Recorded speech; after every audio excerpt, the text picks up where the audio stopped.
இது எங்கள் வீட்டு பாத்ரூம் கதவு. இது வந்து இந்த மூலையில் வந்து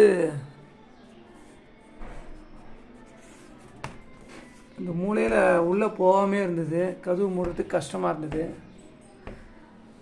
இதுக்கு நம்ம ஒரு ப்ளம்பரை கூப்பிட்டா 500 1000 கேட்பாங்க. அது என்னன்னு முதல்ல நம்ம பார்க்கணும். ஒரு சின்ன விஷயந்தான், ஒன்றும் கிடையாது.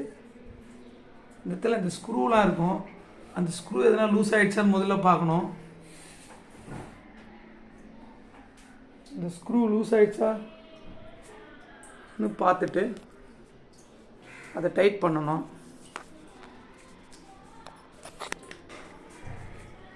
இதை டைட் பண்ணி பார்த்தேன், எல்லாமே வந்து டைட்டாக தான் இருக்குது. கீழேயும் இதுவும் டைட்டாக தான் இருக்குது பார்த்தேன். அப்புறம் என்ன பண்ணேன், கதவை மூடி இந்த முனையில் கையை வச்சு நல்லா ப்ரெஸ் பண்ணேன். பார்த்தா இந்த இடத்துல ஜாயிண்ட் வந்து நல்லா உள்ளே போகுது. தெரியுதா? இந்த ஜாயிண்ட் ஒன்று வரும், இங்கே ஒரு ஜாயிண்ட்டு, அப்படியே இந்த லாஸ்ட் வரையும் ஜாயிண்ட் வரும். அதை நம்ம இப்படியே ப்ரெஸ் பண்ண உடனே இது உள்ளே போயிடுச்சு. இந்த இடத்துல பேஸ்ட்டு போடுவாங்க, லாக் டைட் இல்லைனா அனபெண்ட் போடுவாங்க. அது லூஸ் ஆன தொட்டு இந்த இடத்துல வந்து உங்களுக்கு லூஸ் ஆகிடுச்சு. இப்போ நான் நல்லா ப்ரெஸ் பண்ண தொட்டு இப்போ நல்லா மூடுது, இப்போ திறக்குது.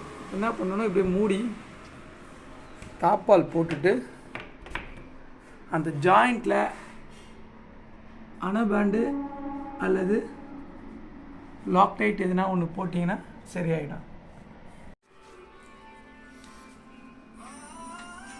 இந்த ஜாயிண்டில் அப்புறம் கதவை திறந்துட்டு திருப்பியும் உள்பக்கம் இருக்கிற ஜாயிண்ட்டுக்கு லாக் டைட்டு அல்லது ஃபெவிக்விக்கு ஒரு 10 நிமிஷம் போட்டிங்கன்னா சரியாயிடும். உங்கள் டோர் நல்லா திறக்கும், மூடும். திருப்பி நான் உள்பக்கம் போடுறேன் பாருங்கள்.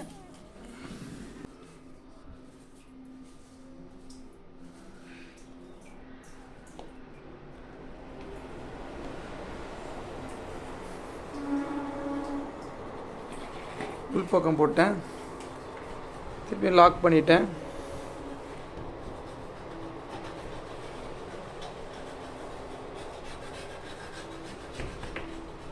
திருப்பி ஒரு 10 நிமிஷம் கழிச்சிங்கன்னா இந்த டோர் ஓகே ஆகிடும். தேங்க்யூ.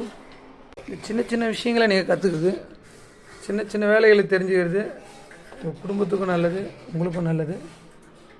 இந்த மாதிரி சின்ன சின்ன விஷயங்களை பார்க்கணுன்னா என்னோடய யூடியூப் சேனலை பாருங்கள். தேங்க்யூ.